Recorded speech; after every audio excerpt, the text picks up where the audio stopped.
از مرد و زن برای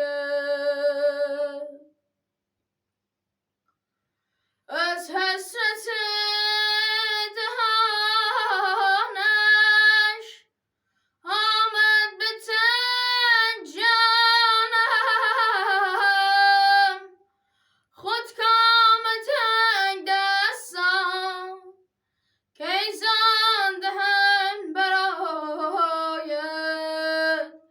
خود کام تنگ دستان که زان دهن برآید